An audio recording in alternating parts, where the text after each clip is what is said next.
తగ్గేదలే మీ నర్సయ్యతో మా మనవడు సజ్జంతు ఇక మరి ఎలాగనే చెప్పిన ఇక మరి ఎక్కడ పోతుండు మా తాత ఏంది ఏం కథ అంటే ఇవాళ ఎక్కడ పిల్ల ఇది వనపర్తి కాన్స్టిట్యున్సీకి వచ్చినాము. ఇప్పుడు మన కౌన్సిలర్ అభ్యర్థి 31వ వార్డు విజయలక్ష్మి గారు మనతో పాటు ఉన్నారు. సరే, ఇప్పుడు ఏం చేస్తున్నారు, మీరు ఏం చేయాలనుకుంటున్నారు ప్రజలకు? ఇంకా పెండింగ్లు ఏమున్నాయి, ఇప్పుడు మీరు చేసిన అభివృద్ధి పనులు ఏమున్నాయి కొన్ని చెప్పగలుగుతారా? గది కథ. ఇప్పుడు ఎందుకంటే జనాలకు చెదిరిన మేఘమే మనిషి జీవితము, చేసిన త్యాగమే ఇళ్ళలో శాశ్వతం. సేవ చేసిన కావాలి, సేవ చేస్తోళ్ళు కావాలి సమాజానికి. మరి ఏమన్నా సరఫరా చేస్తుండ మీ పెద్ద మనిషి మీరు తూడిమే గారైతే చెప్పండి. మీ ఎమ్మెల్యే గారు మీకు ఎట్లా సహకారం చేస్తున్నాడు? మా ఎమ్మెల్యే గారు మాకు ఒక తండ్రిలాగా, ఒక అన్నలాగా వెంట ఉండి ప్రజలని చాలా ఎప్పుడు ఏ టైంలో ఫోన్ చేసినా ఎత్తి వాళ్ళకి ఉన్న సమస్యలు నెరవేరుస్తూ ఒక పెద్ద దిక్కులాగా ప్రజలందరి మధ్యను పొందుతున్నాడు మా ఎమ్మెల్యే సార్ గారు. ఇప్పుడు మీ వార్డుల సమస్యలు ఇప్పుడు దాదాపు ఎన్నికలలో ఇచ్చిన హామీల ప్రకారం అన్ని నెరవేర్చిరా? మా వార్డులో ఉన్నవి సమస్యలు ఎన్నికల హామీ ప్రకారం ఒక 2 మాత్రమే చేయలేకపోయినాం.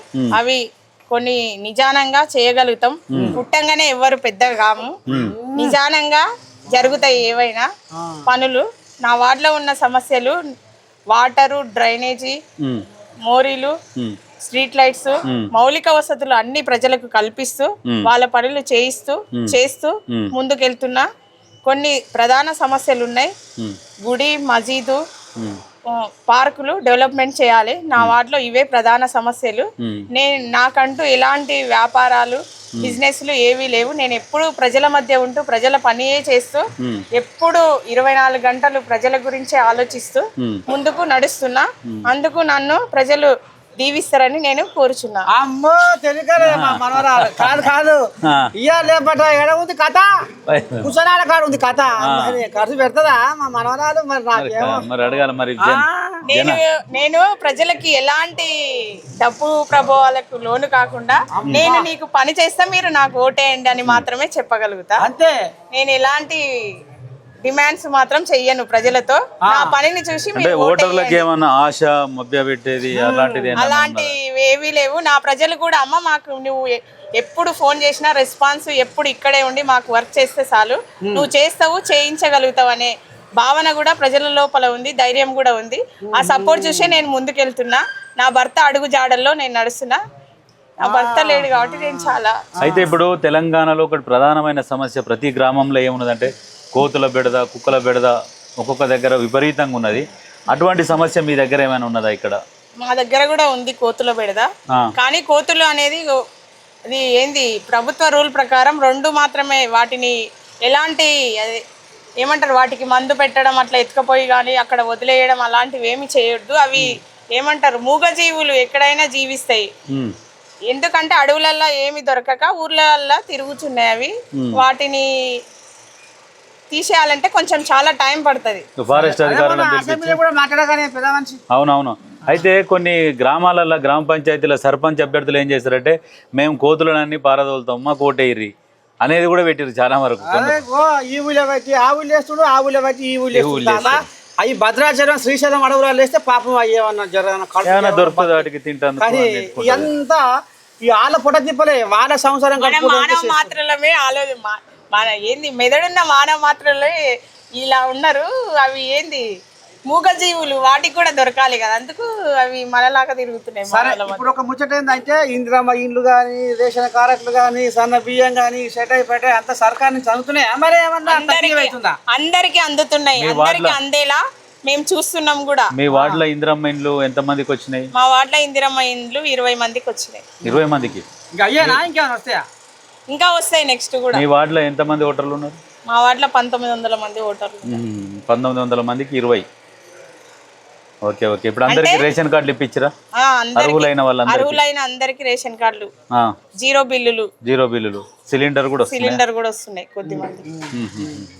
సరే. మరి అన్ని చెప్పాలా మీరు ప్రభుత్వం ఇచ్చే పథకాలు కానీ ఏమన్నా ఈ కోయిలాగ ఏం చెప్తుందో ఇది మరి పొద్దుగంగా మరి భోగాటం తెల్లాట దేవులాటేనా ఏమన్నా వనపర్తి మేఘారెడ్డి సేవలు మరి ఉరుకులో పెడుతున్నాయా వనపర్తిరా చాలా గొప్పగా ఏ రకంగా మేఘారెడ్డి చేసినటువంటి సేవలు ఒక రోజులో చెప్పితే సరిపోదు, అది ఒక్క రోజులో సరిపోదు, అది వాస్తవంగా చాలా మంచి వర్క్ చేస్తా ఉన్నాడు. ప్రజలకు ఎప్పుడు అందుబాటులో ఉంటున్నాడు.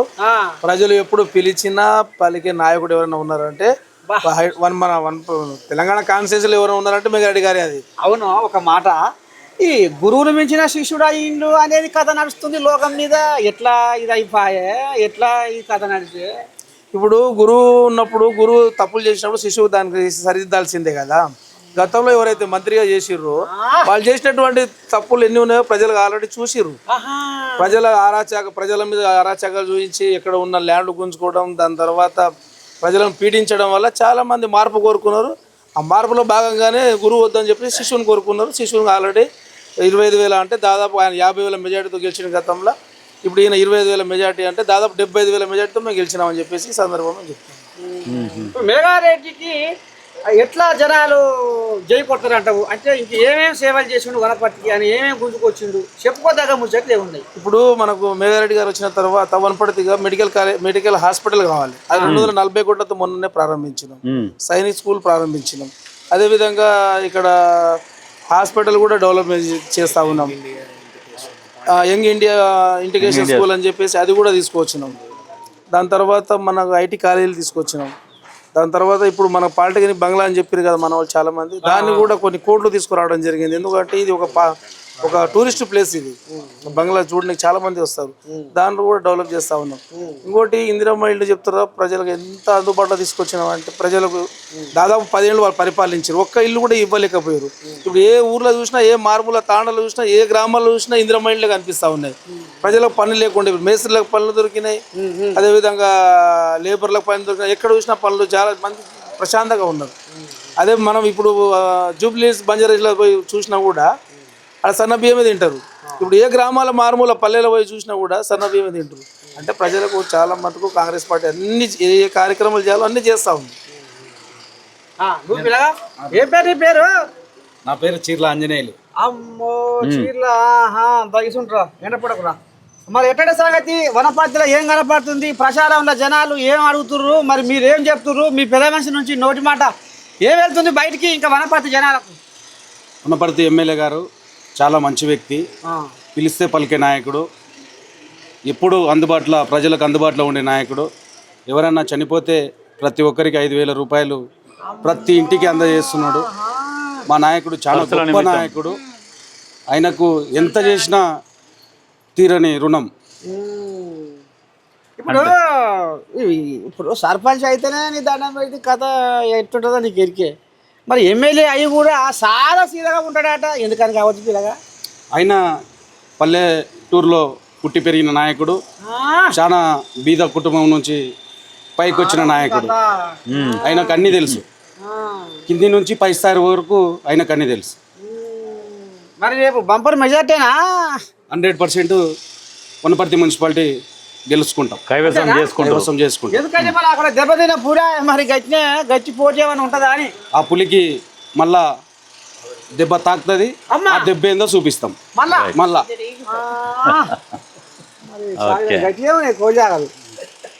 ఏం సంగతి పిల్లగాలు? సర్పంచ్ ఎలక్షన్లలో కొంచెం